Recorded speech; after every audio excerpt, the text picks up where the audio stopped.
Desde este momento, nuestro invitado de hoy estará a disposición de El Confesionario. El Padre Luis conversará de una manera amena con las grandes figuras del quehacer político, empresarial, artístico y mucho más. Todos ellos entrarán al Confesionario. Veamos qué dice nuestro invitado de hoy.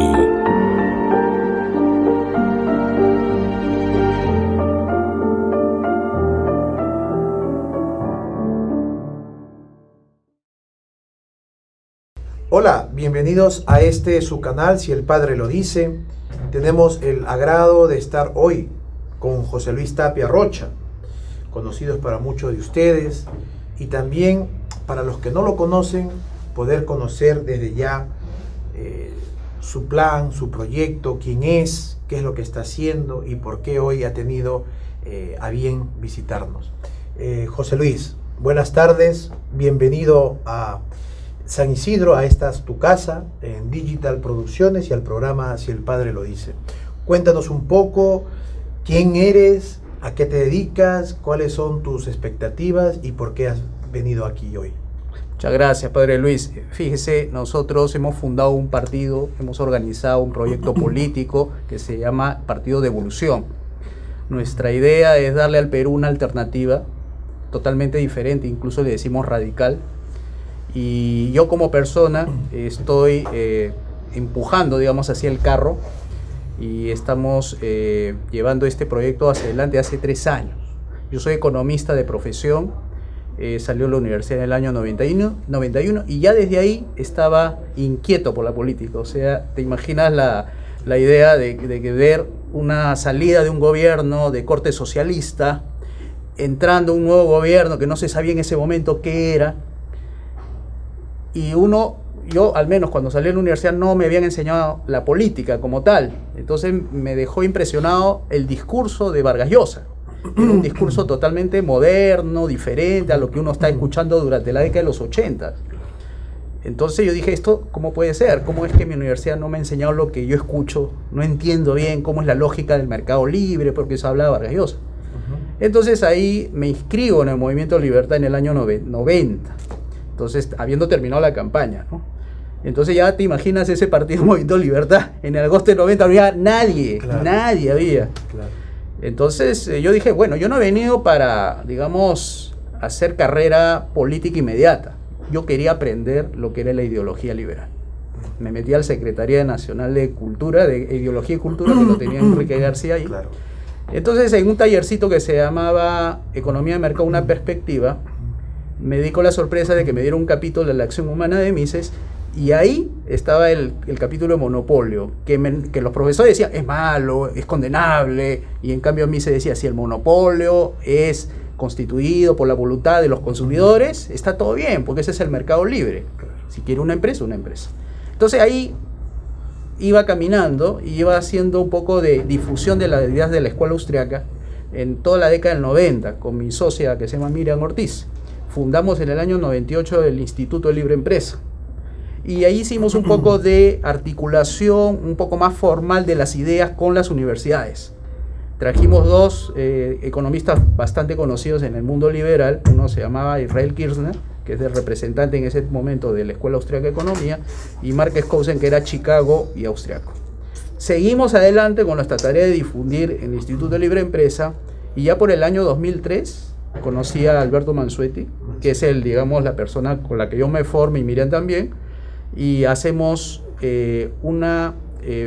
digamos, una forma de hacer política diferente. Porque a mí lo que me habían enseñado durante la década del 90 era el liberalismo académico, claro. El de escritorio, el que está detrás de las pizarras enseñando a los chicos y todo eso.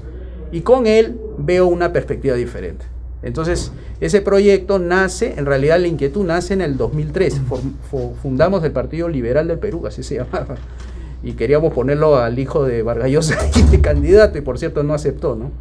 Entonces nos quedamos con las ganas de seguir haciendo política, así que estuvo acá Mansuetti, pues tuvo que regresar a Venezuela, pues volvió, y a él me lo encuentro en el 2018, ya con un proyecto mucho mejor de lo que habíamos para eso proyectado en el 2003.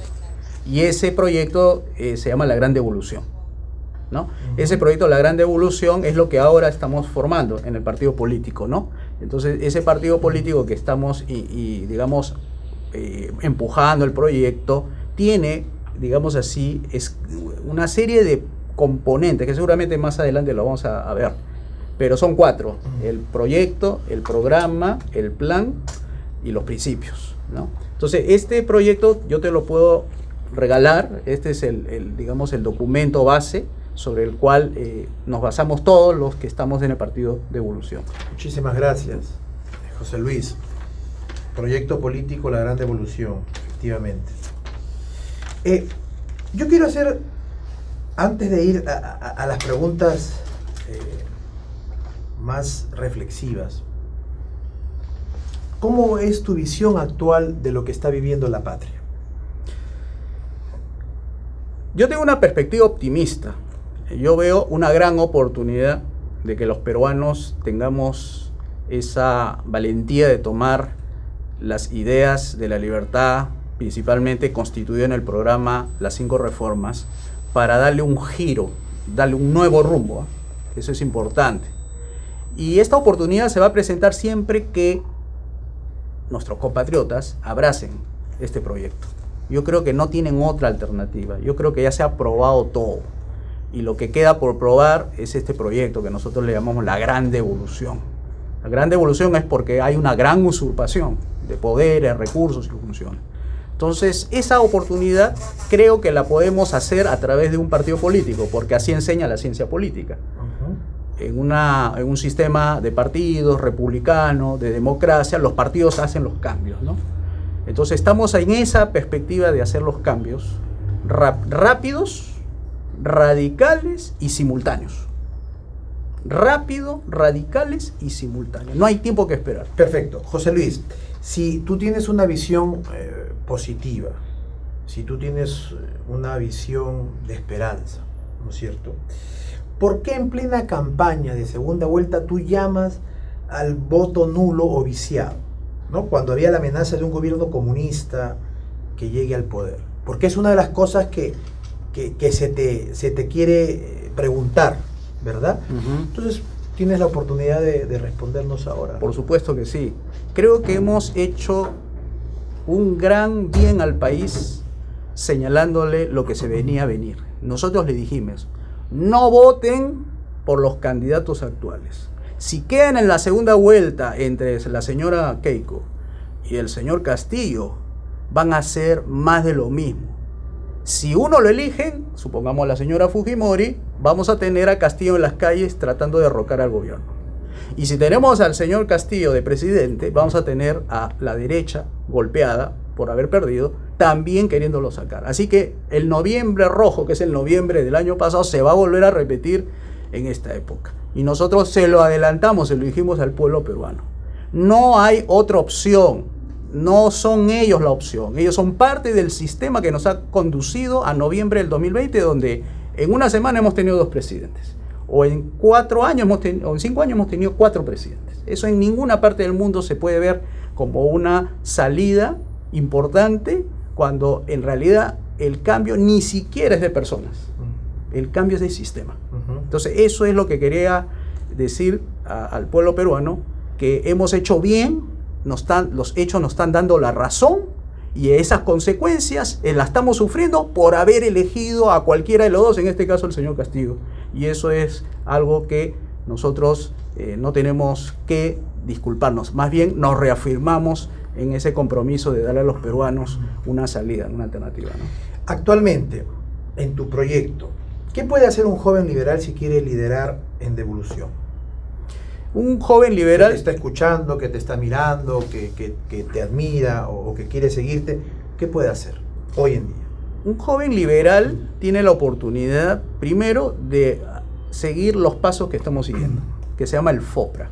Formación, organización, propaganda, recaudación y acción política. O sea, tenemos un método de trabajo. Entonces, el ascenso de los mejores. Quiere decir, si tú eres bueno, ascenderás hasta llegar a ser líder nacional, o un puesto donde podamos desactivar, desmantelar el socialismo, ¿no? Entonces, la oportunidad está abierta, somos un partido de cuadros y de masas, que lo que queremos es darle la oportunidad a la gente que no ha tenido la oportunidad, ¿no? Ok, José Luis, ¿hace cuántos años tienes esta intención de crear un partido de corte liberal? Ya no la historia que nos has contado, que es fabulosa y fascinante, desde Mario Vargas Llosa, sino ¿hace cuánto tú le das vuelta a esto y crees que debería llevarse a cabo, teniendo en cuenta que recién ahora la situación de la patria está muy golpeada, ¿no? ¿Y por qué no lo han conseguido aún? En el 2003, cuando mencioné que íbamos a constituir el Partido Liberal del Perú, no teníamos programa. Okay. Entonces se nos hizo difícil consolidar un proyecto político porque todas las personas con las que nos rodeamos tenían una versión sobre qué hacer con el Perú. Entonces, cuando no hay una articulación en torno a ideas, en torno a programas ya constituidos, entonces viene cada uno la imposición de sus planes, de sus principios, y ponerse de acuerdo en un contexto donde te dice ya tienes que postular. Entonces vienen las discrepancias, vienen los que se llaman las grandes diferencias que no te permiten unir. Ahora no, ahora el proyecto ya está armado, es coherente entre sus partes y permite que cualquier persona lo entienda y diga esto es un proyecto serio. Y eso es lo que permite a su vez que esto crezca. ¿Qué fecha tiene tu certificado de denominación? Es este año, octubre del 2021. Según el jurado te da un año, ¿no? Exactamente, un año. ¿Qué has planificado para hacer en este año? Nosotros estamos cada semana sacando la cuenta de cuántas firmas conseguimos cada fin de semana. Nuestra meta es 700 firmas semanales para llegar a 25.000 firmas en julio, el 25 de julio del 2022. Entonces, en ese lapso constituiremos las 66 bases que nos pide el jurado, con 50 miembros cada uno, para que una vez que tengamos las firmas y los comités constituidos notarialmente, podamos poner el proyecto ya en manos del jurado para que lo evalúe y todo eso, ¿no? Tú sabes que actualmente existe ya en el mercado el PLP, que es otro partido. Sí, por supuesto, ¿no claro. es cierto? Sí, por supuesto. Bien, a eso voy. ¿Por qué crear entonces otro partido liberal y no apuntar a la unión, como de alguna manera desde Milei se acuña esto, ¿no? Desde Argentina no cometamos el mismo error de la derecha, que nos fraccionamos, nos dividimos, apuntemos a un mismo objetivo. ¿Por qué? ¿Cuál es la razón? Nosotros tenemos un proyecto, lo hemos dicho bien claro. Si el proyecto de nosotros es hasta ahora lo que existe, ¿por qué hay que probar otra cosa que no hay? Si me demuestra o nos demuestran en el partido que existe otro proyecto mejor y que al ser mejor es superior, seguiremos las pautas de eso mejor, porque lo que queremos es un país libre, de sociedad ordenada. Por tanto, no nos encaprichamos con el hecho de que no te aferras, no se aferran exactamente, ustedes. No nos aferramos a la idea de que tiene que ser nosotros, pero nos tienen que demostrar que tiene que ser superior a lo que nosotros estamos proponiendo, ¿no? Y esa demostración tiene que ser argumentada, técnicamente avalada. ¿Te refieres a todo un campo de eso? Un proyecto político, serio, probado, que haya evidencias, que permita tener la ruta de salida, o sea, el éxodo, saliendo del esclavismo actual, para llegar a una meta que es el capitalismo liberal. Esa es la idea de fondo que queremos transmitir, ¿no? Vale. Luego, cuando se anunció que yo te iba a entrevistar, me dijeron, pregúntale a José Luis por qué en todas las marchas que han habido de evolución no ha salido. ¿Cuál ha sido la razón?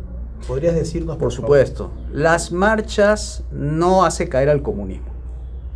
Para poder hacer caer al comunismo tienes que tener fuerza política, tienes que tener un partido político que pueda decirle al comunista, al que está en el poder, nosotros tenemos esta propuesta, usted tiene esta, conversemos y hagamos, por un tema de interés del país, un debate de ideas. Pero tú no vas a sacar al gobernante marchando. Tenemos la prueba de Venezuela. ¿Cuántas marchas han habido en Venezuela? Incluso con la idea de derrocar, ni siquiera de debatir. sino sacarlo de poder a la fuerza. Y eso es una de las razones, no es la única, pero es una de las razones que nosotros no creemos que por las marchas salga el comunismo.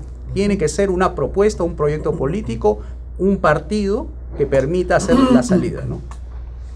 ¿Tú consideras que el gobierno de Merino fue legítimo o ilegítimo?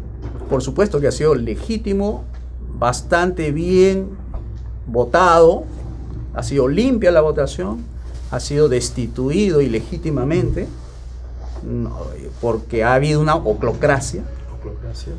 Es decir, la muchedumbre, no el pueblo, sino un grupo de gente organizada, por supuesto, por la izquierda caviar y la izquierda dura, para sacar a alguien que constituye una amenaza para sus intereses, ¿no? Entonces Merino fue sacado ilegítimamente por la oclocracia, es decir, la muchedumbre y no el pueblo, ¿no? ¿Consideras correcta la acusación fiscal contra él, contra Antero y contra el ministro del Interior de ese momento por parte de la fiscal? Mire, esto es prueba de lo que nosotros decimos en nuestro discurso. Aquí hay una histeria anticorrupción, hay una histeria contra los partidos y hay una histeria contra los políticos. Los que hacemos política en serio son vistos raros. Queremos hacer bien las cosas y cuando se quiere hacer bien las cosas se acusan de la idea de que los que van a hacer bien las cosas en realidad quieren hacer propuestas radicales, propuestas distintas que afecten sus intereses. Entonces lo que ha ocurrido con el señor Merino, con el señor Antero Flores, esto es prueba de lawfare. Nosotros decimos persecución judicial de la política, ¿no? Que es algo que está dañando y es algo prueba de esta histeria anticorrupción, antipartidos y toda esta ola roja que prácticamente quiere desarticular todos los vestigios de la civilización que tenemos ahora para desarmar todas las instituciones, la familia, destruir los valores morales, incluso las instituciones, ¿no? El Congreso lo ponen como una piñata que quieren golpearla permanentemente para ver cómo la sacamos del camino porque se convierte en la expresión de la democracia, ¿no? En ese sentido, ¿consideras que hubo persecución política contra Alan García y esto lo llevó al suicidio? No conozco bien el detalle, el fondo legal, ni las intenciones del señor Alan García, pero lo que hemos visto en los últimos años es lawfare, es la judicialización de la política o la politización de la judicatura o del poder judicial, ¿no? Eso sí es evidente, ¿no? ¿Consideras que hoy en día no es que el dólar haya caído, sino que supuestamente la moneda nuestra se está fortaleciendo? Tú mejor que nadie puedes explicarlo esto con mucha sobriedad. ¿Consideras que hay un retroceso, que ya el sector caviar o la izquierda blanda, como tú llamas, ya lo capturó, ya lo tiene en su mano y él está haciendo lo que quieren y por lo tanto ya no es un peligro? Yo creo que nuestros compatriotas se están equivocando, ¿no? Porque piensan que el menos malo es la solución. No, ni el gabinete de la señora Vázquez, ni el gabinete de Bellido, ni el señor Castillo, ni el presidente del Banco Central van a solucionar el problema. Aquí tenemos un problema de crisis política que de alguna manera está empujando la crisis económica. El nerviosismo de los peruanos se expresa en el dólar. Y eso es momentáneo, porque como vuelvo a repetir, nuestra predicción es que esto no va a durar mucho. Nosotros hemos dicho que el señor Castillo no va a durar, o sea, no va a terminar su gobierno. Y es lamentable decir esto porque nadie quiere eso, pero es lo que vemos. Nos podemos equivocar, repito. No quiero ser tampoco un Nostradamus diciendo esto va a ocurrir, pero todo el empuje de las fuerzas políticas están como para destituir, y nosotros decimos, no va a cambiar nada si cambiamos a Castillo. Aquí hay que cambiar el sistema, repito. Así lo pongan al señor el de Renovación, el que lidera en el gobierno, igual le va a suceder. No va a solucionar este problema, que tenemos un problema de crisis de gobernabilidad o crisis de institucionalidad, que no hay forma de salir por la vía jurídica. esto es un tema político y lo político se arregla con lo político. Por eso que la Constitución se queda corta. Y tienen algo de razón los de la izquierda con el tema de la Constitución. La Constitución creen que es el que soluciona los problemas. No, el que soluciona los problemas no es la Constitución, sino son las instituciones. Son las que dan los contrapesos necesarios para que el gobierno no se salga de los límites. Pero cuando se sale de los límites el gobierno, tenemos estos problemas de crisis política, ¿no? José Luis, ¿te parece si esto lo seguimos ahondando? Con ustedes, José Luis Tapia, viene respondiendo las preguntas. Estoy tratando de saltarle a la yugular, de la mejor manera, con finura. Va respondiendo con holgura. Ya regresamos.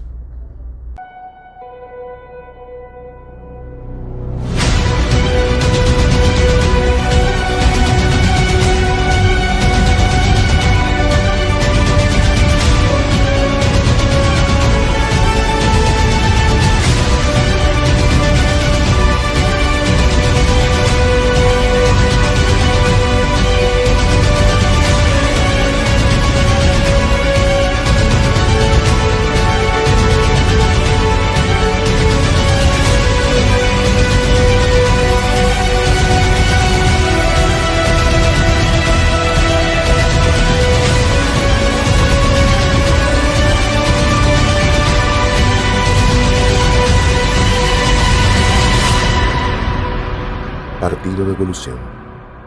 Gente ordinaria haciendo cosas extraordinarias. Bien, seguimos aquí con el gran José Luis Tapia y para continuar este confesionario o esta confesión en lo político, cuéntanos, José Luis, ¿cómo podemos nosotros tener ideas liberales propias? O sea, ¿cuáles son las ideas más propias de los liberales? Y si tuvieses algún ejemplo en concreto, ¿no? Bueno, gracias, Padre Luis, por darme la oportunidad de poder compartir algo. Y me gustaría que vieran, amigos, este libro que fue publicado en el año 2014. Fue un intento, digamos, un intento humilde, digamos así, de poner por escrito algunas ideas respecto a cómo la empresarialidad política puede hacer algo por nuestros países, ¿no? Entonces, esto viene de una serie de ejemplos latinoamericanos de personas que venden ideas, y me refiero básicamente a los think tanks, los tanques de pensamiento que se dedican a vender ideas de manera articulada, seria, para influir en las políticas públicas o en la política como tal, ¿no? Entonces hicimos una investigación para decirle al público que lee de que hay formas de vender y hay mercados para vender. Entonces estos mercados, que son los mercados de las políticas públicas, los mercados de las donaciones y todo eso, está en este libro. Acá hay una metodología, digamos, es un poco, digamos, científico esta propuesta de este libro, o sea, tiene una serie de pasos, una metodología científica, ¿no? Es una investigación básicamente a 40 institutos en Latinoamérica, ¿no? Y que esto, digamos, arroja unas conclusiones interesantes, que lo invito a que lo lea, y aprovecharé porque el Padre Luis me cae muy bien, así que le voy a obsequiar este libro para que en algún momento lo puedas comentar, ¿no? Muy bien, cómo vender ideas liberales, ¿no es cierto? Ya lo ha presentado, Experiencia Latinoamericana de Emprendedores. José Luis, a mí se me acusa, como todo ser humano, de ser muy tranquilo, muy pacífico en mis entrevistas, muy suave. Y yo creo que parte de las entrevistas tiene que ser mordaces, pero también con mucho respeto, ¿no? Pero sí me llama la atención algo y me gustaría que puedas responder. Se te acusa o se acusa a tu partido de ser muy caudillista. ¿Podrías explicarnos si esto tiene algo de cierto, si no es así? Porque si tú te consideras liberal, entonces el caudillismo como que tampoco ha resultado en los 200 años, ¿no?, de nuestra república. Nosotros tenemos un proyecto que se basa en un programa. Nosotros nos autodefinimos como programacéntricos, no antropocéntricos, que sería el caso de una persona. ¿Por qué? Porque nosotros ponemos por delante el programa. ¿Y por qué? Además, nuestro partido pertenece al Foro Liberal de América Latina. Entonces, ese Foro Liberal, del cual yo presido, nos toca de aquí hasta el próximo año esta gestión. Todo el lineamiento político que tienen los movimientos 5 reformistas son así. Somos cortados por una misma tijera. Somos programacéntricos. O sea, el Foro Liberal tiene esa característica de que siempre ponemos las 5 reformas por delante. O sea, eso de lo que tú señalas, de que soy caudillista, es parte de la política, se me va a acusar de todo. Pero los hechos van a demostrar que, y lo están demostrando, de que somos un partido que siempre decimos las 5 reformas. En todas las entrevistas siempre vamos a escuchar la mención de las 5 reformas. Las 5 reformas y la gran devolución. ¿Por qué? Porque como somos un partido que pensamos en el largo plazo, 50, 100 años, entonces nuestra propuesta es generar liderazgos que sean a la vez líderes de líderes. De manera que no vaya a ocurrir como el APRA, que tiene sus líderes y luego envejecen y luego no dejan nada después. Y se extingue el partido. O sea, no se institucionaliza el programa inicial con que empezó el APRA, sino que conforme vaya pasando los líderes van creando sus propios programas de gobierno. Entonces nosotros queremos que esa institucionalización de nuestro partido sea también una institucionalización de nuestro programa de gobierno, porque el programa de las 5 reformas es un programa bastante ambicioso y eso se hace con gente, no se hace con una persona, porque esto se requiere de un partido que sostenga las 5 reformas, porque una constitución, por más liberal que sea, y no tiene un partido que lo respalde, se cae la constitución liberal al siguiente día de que entra otro partido. Y la idea es que haya un partido que sostenga las 5 reformas para que cualquier gobierno que entre no vaya a ser cambiado cuando esté en su gestión, ¿no? Esa es un poco la propuesta de nosotros como un proyecto, ¿no? ¿Tú estás apoyando la recolección de firmas contra la Asamblea Constituyente que preside Lucas Gersi? Si es sí, ¿cuál es la razón? Y si es no, ¿por qué? Nosotros hemos dicho varias veces que para enfrentar al comunismo no lo puedes enfrentar con un no. Tienes que ser propositivo.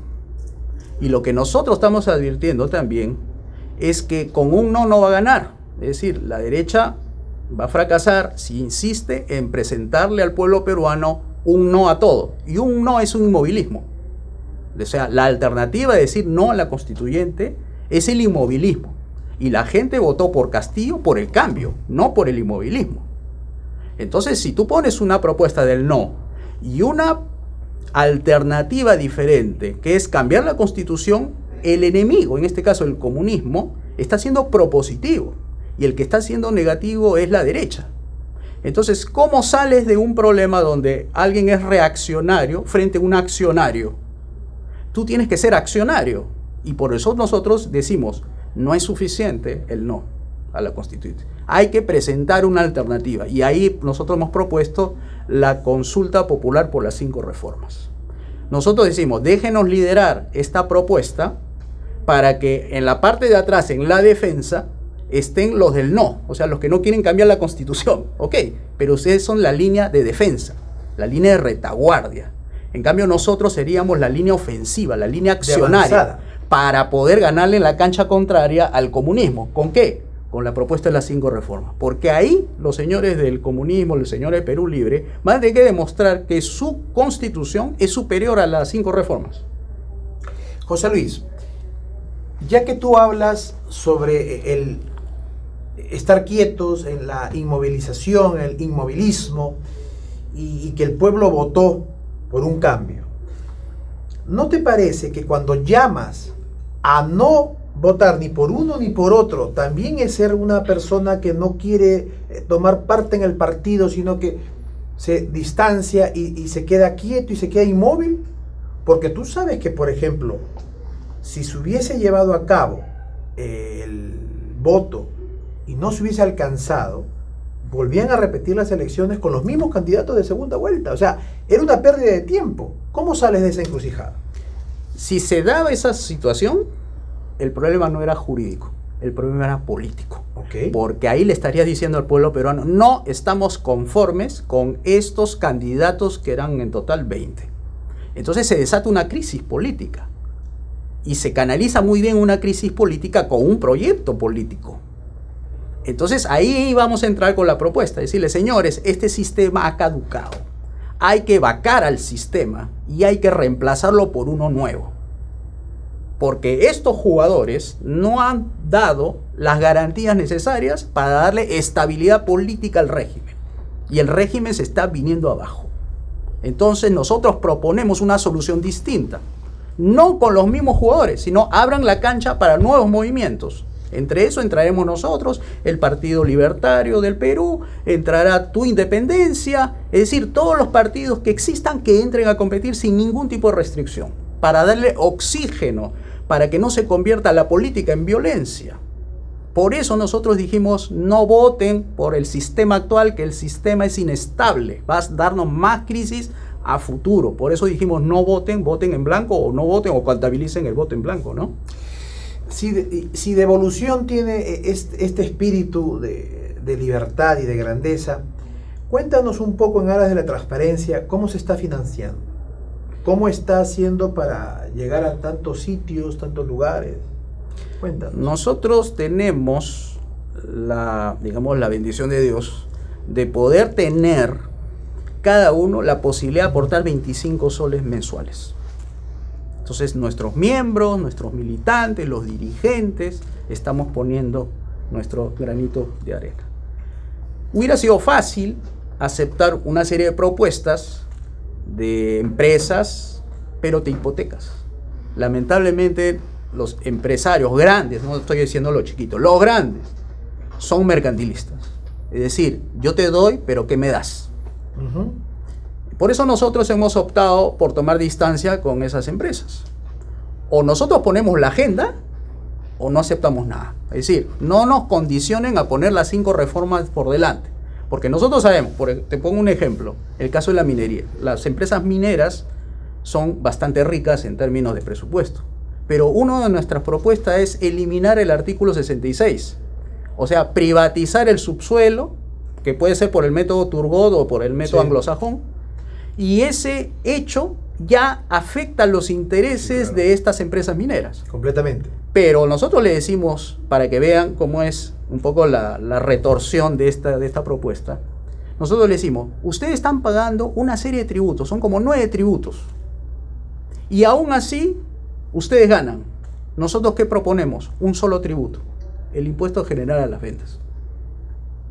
El resto, no hay impuesto a la renta de ningún concepto, ni de primera, ni de segunda, ni tercera, ni de cuarta, ni de quinta. Ni de ninguna categoría. Exacto, pero a cambio que vas a tener que aceptar la regla de juego, es decir, la propiedad privada del subsuelo, la posibilidad de que cualquier empresario, cualquier emprendedor encuentre cualquier mineral debajo o hidrocarburo debajo del suelo, ese será de él. Es decir, y negociará contigo. Es decir, un poblador, de Targuillo, está abriendo la zanja y encontró, no sé, pues, por decir, litio. Ese es de él. Es de él. Porque es una ética capitalista. El que se lo encuentra se lo queda. No estamos hablando de que es la propiedad de otro, yo me meto. No. Estamos hablando de una propiedad libre, donde nadie sabe que existe eso y él hizo el emprendimiento y descubrió y es de él. Eso es lo que nosotros proponemos. Pero claro, el status quo, es decir, el sistema actual, hace de que el gobierno negocie con el privado. Y ahí se mercantiliza. Ahí es donde no quieren soltar ni el gobierno el artículo 66, ni los mercantilistas, o sea, las empresas mineras, porque el artículo 66, aún así, pone en valor solamente el terreno y no la propiedad del subsuelo que hay. Y ahí entra el comunismo y ya para patear el tablero. Exacto. Entonces nosotros proponemos que se le otorgue los derechos de propiedad a cualquier poblador que encuentre minerales o hidrocarburos debajo del suelo, ¿no? Bien. ¿En cuántas regiones tienes presencia ya de Devolución? ¿Y en cuántas provincias tiene comité? A ver, nosotros tenemos 3 comités que son fuertes. Piura, La Libertad, Arequipa, incluyendo Lima. En perspectiva de crecimiento sería Loreto, Lambayeque, Puno, Cusco e Ica. Esas son las que están en camino de crecimiento, o sea, no están constituidos, pero los otros están constituidos con gente, con personas activas, ¿no? Ok. Entonces, el partido está apostando por el sólido norte de momento, y por Lima, y como bastión Arequipa. Exactamente, porque nosotros estamos viendo nuestras fortalezas. Esa es como una recomendación de gestión, ¿no? Claro. Incide sobre tu fortaleza y no sobre tus debilidades. Y una vez que fortaleces tus bases, puedes expandirte luego para otras regiones, ¿no? ¿Cuántos afiliados tiene Devolución hasta el momento? A ver, haciendo números, hay en total de los inscritos y con depuración, 200 más o menos, 200 a nivel nacional. 200, sí, 200. ¿Y cómo ves esto que hay tu independencia, el PLP y ustedes? ¿Puede haber un acercamiento, puede haber un consenso? Ya no solamente si te demuestran un programa político, sino han habido conversaciones o pueda darse, o te sientes un poquito como, no, mira, la cosa no camina muy bien, mejor cada uno con su pañuelo. Nosotros decimos bienvenido a la competencia, le decimos caramba, ya tenemos aquí competidores, lo cual nos exige a ser mejores, ¿no? Entonces lo vemos muy positivo que exista emprendimientos porque eso nos permite mejorar lo que nosotros estamos proponiendo, como ellos también van a tener que mejorar para poder avanzar, ¿no? Entonces yo creo que es saludable que existan competencia y que cada uno ofrezca lo mejor de sí. Y de hecho nosotros conversamos, ¿no? Yo converso con los líderes de algunos de estos equipos y nos llevamos muy bien en el sentido de que podemos conversar, no nos vemos como adversarios, sabemos que el enemigo es uno solo, claro. Y entonces quien gane el mejor, así es así, digamos de simple. ¿Por qué Devolución? ¿Por qué ese nombre? Porque la palabra devolución viene del proyecto La Gran Devolución, que significa algo en los gobiernos, desde Velasco hasta la fecha, nos han ido usurpando. Por ejemplo, libertades, esos poderes que podíamos antes decidir, nos los van quitando. La otra son los recursos, que antes nosotros nos los servía para poder alimentarnos, vestirnos, educarnos. Ahora resulta que el gobierno nos quita para educarnos e incluso alimentar, quitándole a los padres de familia el rol tuitivo, responsable de alimentar a sus hijos, y que eso está siendo sustituido por programas de gobierno tipo Caliwarma, que dejan a sus hijos que otros los alimenten. ¿Dónde está la función del padre de familia? Entonces esos valores están de nuestro proyecto. Y el último son las funciones. Antes el padre educaba a sus hijos, ahora resulta que el Estado, con su ideología de género, educa a sus hijos. Eso no puede ser, eso hay que cambiar. Eso hay que, como se dice, voltear la torta, ¿no? Entonces necesitamos el apoyo de todos tus seguidores para invitarlos pues a que den una miradita a nuestra página web de devolución.pe y miren la propuesta que nosotros hacemos. Es una propuesta además de política, económica y es moral a la vez, ¿no? ¿Tú consideras que es correcto el sistema de vouchers? Es un modelo transicional. Resulta que siempre las objeciones que existen para este tipo de programas capitalistas es ¿y qué van a hacer con los pobres? Bueno, a los pobres, mientras dure la transición, mientras sean pobres, van a recibir unos vouchers, o sea, unos documentos valorados para que compren educación de más calidad. Por ejemplo, si quieren matricular en algún colegio privado, lo pueden hacer porque en esa transición se le va a dar un documento donde van a poder con eso pagar. No es dinero, ¿ah? O sea, ellos no pueden cambiarlo por soles, sino que le dan a la empresa educativa y la empresa educativa lo convierte en soles. Y si estos padres cogen el voucher y dicen, bueno, yo quiero llevar a mi hijo a un colegio donde se les enseña a odiar a los chilenos, ¿esto es legítimo dentro de tu plan? Bueno, ese tipo de colegio no creo que exista. Porque de hecho, si tú vas a enseñar a odiar a tus hijos, quiere decir que eres un mal padre. Pues ¿cómo le vas a enseñar a tus hijos, oye, voy a ir a un colegio a que odie a otro? Eso sería algo bastante, digamos, increíble, por ponerlo. Lo pregunto, José Luis, porque tú sabes que en nuestra patria hay mucho racismo.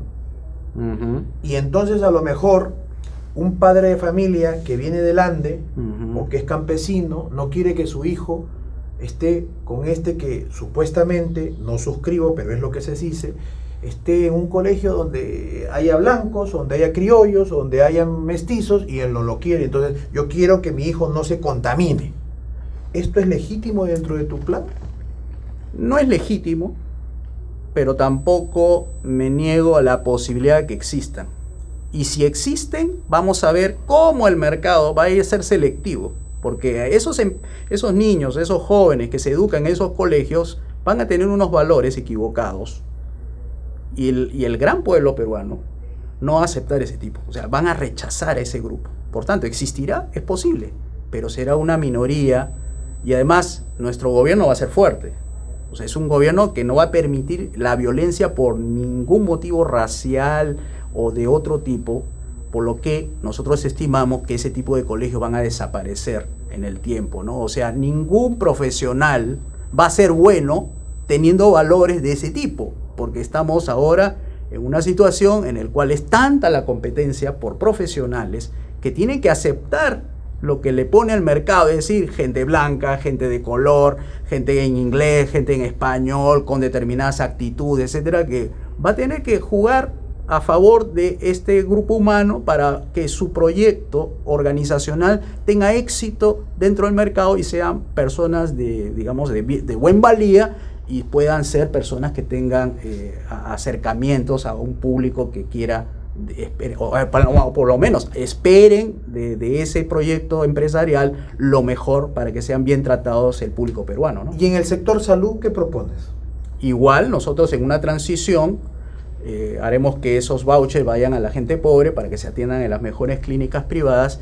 Tanto los colegios como los hospitales, postas médicas, etcétera, pasarán a la transferencia de los activos a los operarios y los usuarios, o sea, médicos, enfermeras, maestros, administrativos, técnicos, médicos, etcétera, serán dueños de esos hospitales. O sea, ya no serán el típico que un receptor de un solo ingreso, sino de varios ingresos, porque no solamente va a ser dueño de, digamos, su puesto laboral, sino va a tener ingresos por tener el hospital, que es parte del directorio.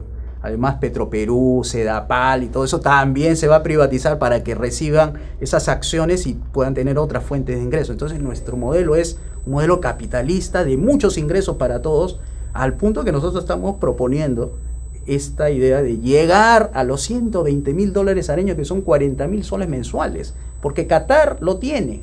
Y eso que ni siquiera Qatar ha hecho las 5 reformas.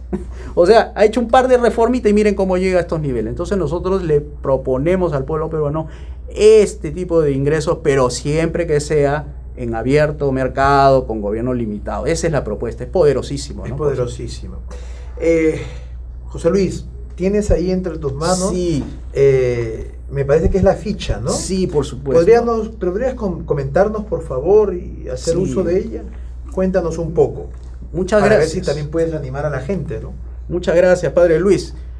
La gran oportunidad que nos das aquí en tu canal. Esta es la ficha que nos dio el Jurado Nacional de Elecciones, la PP 0377, un número cabalístico, donde muestran al Partido de Evolución como uno de los que están postulando para ser inscritos legalmente. Entonces nosotros estamos en una campaña de difusión de inscripciones al partido, porque a diferencia de la ley anterior, nuestra nueva ley hace que las personas tengan que afiliarse como un club. Entonces esta situación no es fácil, porque una cosa es adherirte, otra cosa es afiliarte, lo cual te hace un poco responsable de las cosas que tú ofreces, ¿no? Claro. Entonces nosotros estamos solicitando a las personas que se informen bien de quiénes somos nosotros, por eso ponemos a disposición de la web, venimos a estos espacios para poder hacer este conocimiento de este partido nuevo, de gente nueva, como dice nuestro lema, gente corriente o gente ordinaria haciendo cosas extraordinarias, para que se unan a nosotros, se adhieran. Nosotros somos la única alternativa, aunque suene un poquito jactancioso, pero que Dios me juzgue, pero nosotros estamos haciendo ese esfuerzo por Él, porque queremos el reino de Dios aquí en la tierra. Queremos que haya paz, libertad, tranquilidad en la gente, que la gente sea virtuosa, que la gente sea libre, los padres puedan educar a sus hijos con los valores que ellos quieren, y nosotros le estamos ofreciendo eso. Le damos los medios económicos para que puedan ir por las calles, en calles seguras, que es lo que nosotros también estamos ofreciendo, con una policía bien pagada, un sistema judicial de primer mundo, porque nomás necesitamos eso, necesitamos un buen poder judicial, buena seguridad en las calles y buenas calles y avenidas, eso es suficiente. El resto, su plata en su bolsillo, ganando 40.000 soles mensuales, no necesita de ayuda de nadie, y para los enfermos, para las viudas, para los que se quedaron huérfanos, tenemos las fundaciones privadas, tenemos las iglesias, tenemos las ONG, tenemos fundaciones que se encargarán de ello. O sea, no estamos dejando a nadie en, como se dice, en la intemperie, a nadie sin nada. Nuestra propuesta es devolucionaria, porque devuelve lo que le quitaron a la gente. Y eso es lo que estamos haciendo con este proyecto político, ¿no? Muy bien, muchas gracias, José Luis, por haber estado con nosotros. Este es un espacio que siempre tendrás a bien poder visitar cuando tú gustes. Muchas gracias. Y espero que te hayas sentido lo suficientemente cómodo, a pesar que he cumplido a rajatabla con las preguntas necesarias que tenía que hacerte, sobre todo cuando ya en el mercado están apareciendo competencias del mismo rubro. Bueno, hemos llegado al final de este confesionario. Como podrán ver, hay muchos otros pecados que José Luis no ha tocado todavía, así que esperemos que pronto vuelva. Así que con ustedes será hasta la próxima en este su programa, Per Aspera ad Astra.